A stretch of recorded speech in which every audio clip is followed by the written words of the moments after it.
Welcome, everyone. I'm Terry Fitzgerald, and I'm joined today by Michelle Bisbee. This is our October Child Nutrition Monthly Updates webinar.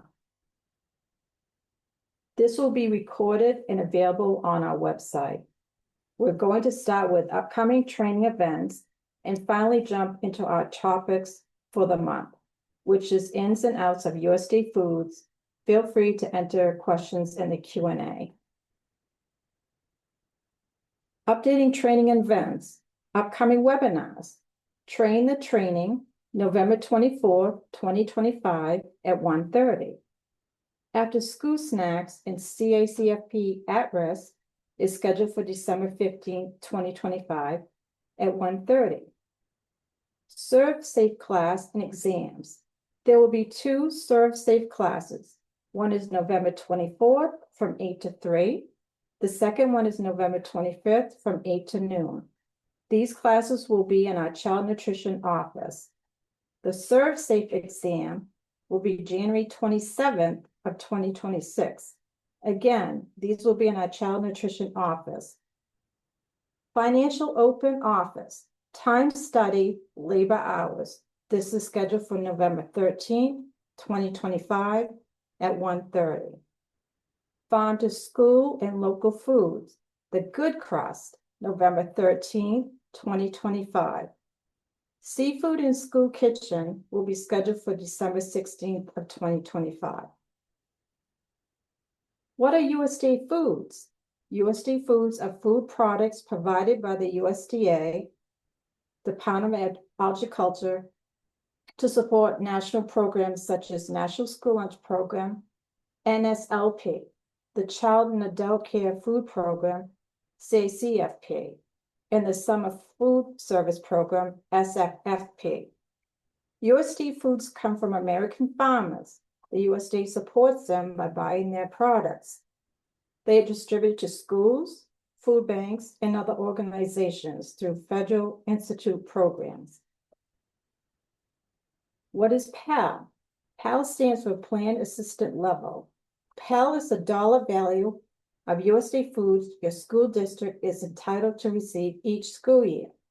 It is based on the number of lunches served in the previous school year, times the meal rate under the National School Lunch Program, NSLP. It is used to spend on the annual order and extras throughout the school year. The meal rate at this time is 45 cents. Monthly orders. You can skip a monthly order. The items roll over to the following monthly order. Monthly orders cannot be refused or sent back to PFG. Monthly orders are placed between the 1st through the 15th of every month. March is the last month you can use up your PAL, Plan Assistant Level, to purchase extra items. PAL is use it or lose it. It does not roll over each school year. Reminders.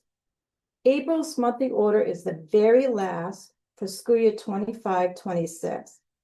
All extra items will become bonus. They do not come off your PAL, Plan Assistant Level. All items listed on your April monthly order will be delivered in May. If no monthly orders were placed for the entire school year, all those items will be delivered. Items cannot be refused or sent back to PFG. You must find storage for them. School year 26-27 timeline. Schools will be purchasing USDA foods for the upcoming school year for 26-27. Sponsor applications and delivery location sheets open November 7th and will close on December 5th. The annual order is open from January to February of 2026. You place your first monthly orders September 1st through the 15th of 2026. Sponsor application and delivery sheets. The sponsor application and delivery sheets will become available on November 7th through December 5th of 2025. The directions will be posted on the Child Nutrition website under the Thursday update and also the listserv.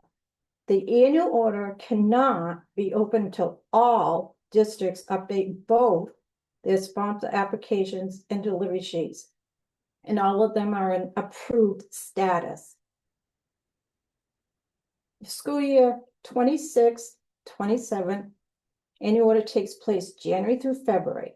This is where you will allocate your PAL to 3 possible areas: brown box, purchasing cases, finished products; net off invoice, known as NOI, purchasing raw pounds; buy commercially processed items from your local distributor; Department of Defense, DoD, purchasing fresh fruits and vegetables through the favorites database. To order fresh fruits and vegetables, you will need a favorites login account. The DoD Department of Defense Fresh Fruits and Vegetables Program is different than the USDA Fresh Fruits and Vegetable Program, which is known as FFVP. USDA Foods and SFFP means summer. Ordering is done in CMP Web May 1st to the 15th. Step-by-step directions can be found on the Child Nutrition website under Programs, Food Distribution Program USDA, then Food Distribution.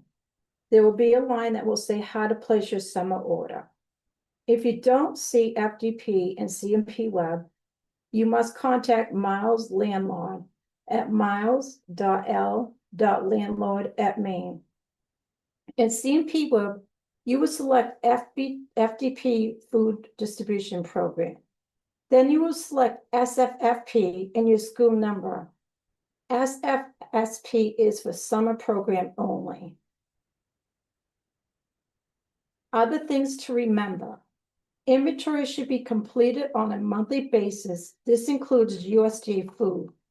You should be using the FIFO method, first in, first out. When completing inventory, this is an excellent time to ensure that products that you need to be used are at the front. Check both your physical inventory and your available USDA foods. Before placing monthly orders, what items do you need? Do you have the storage space for USDA foods? Keep an eye on your USDA foods throughout the school year. These can be found on the sponsor summary page. Select Inventory tab. This is where all your blue tabs are located. USDA Foods Resource. You can visit the USDA food page on the Maine Child Nutrition website. We require everybody to join ACNA, which stands for American Commodities Distribution Association. The resources will have a lot of information on it. They also have an annual conference that is held each year in April. All right, now let's take a look at USDA foods and menu planning. When you are getting ready to place your USDA foods order in January and February, we strongly encourage you to take a look at your menus and see what items that you serve on a weekly, monthly basis you could utilize USDA foods for. Here I have developed a resource, and we will be making it available on our website, to take a look at the USDA foods that are offered and how many different ways you could potentially use them. Here we have sliced ham, which could easily be used in salads, breakfast burritos, sandwiches. Make a ham macaroni and cheese. It could be used for bento boxes, so you have the cracker stackers, things like that. Pulled chicken, pulled pork, beef crumbles or ground beef can be utilized in all of the same recipes. Tacos, which every school, I believe, serves tacos at least once a month. I don't think the kids would be happy if we stopped serving them. But shepherd's pie, cheeseburger subs, chops, suey, nachos, lasagna. These are all kid favorites. And USDA foods can really help you keep your costs down. Some additional items we have listed is shredded cheese. They could be used for nachos. Making a cheese sauce is very easy. Quesadillas, once again, mac and cheese. Pizza. We have our diced chicken, chicken strips, or chicken fillet that can all be utilized in very similar ways, whether it be chicken salads, Caesar salads, wraps and sandwiches. chicken fajitas or chicken stir fry. We have the egg patties, which they are pre-cooked. However, you can utilize them in so many different ways.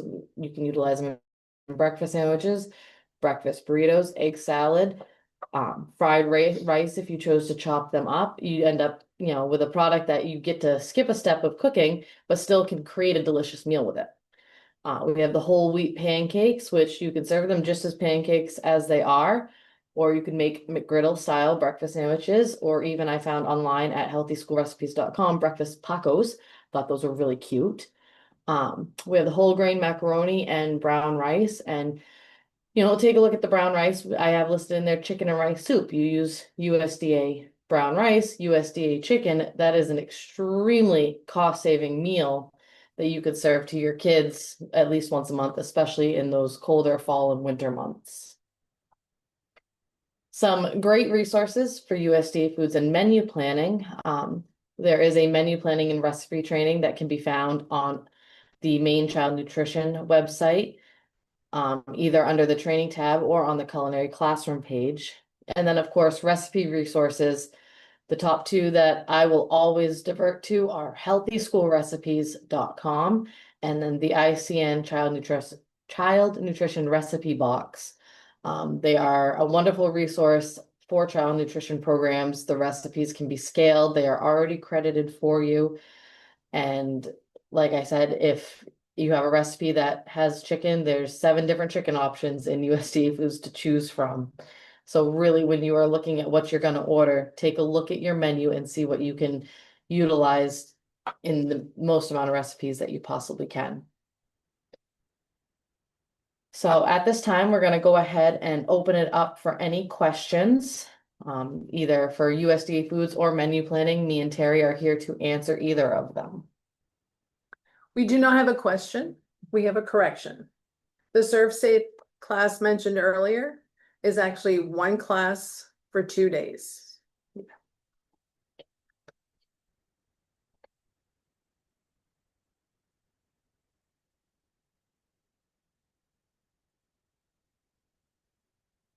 So as of right now, we don't have any questions, but of course, you guys all have our contact information and do not hesitate to reach out to us by phone or email with any questions you might have, and we will be happy to answer them. Thank you so much for your time today.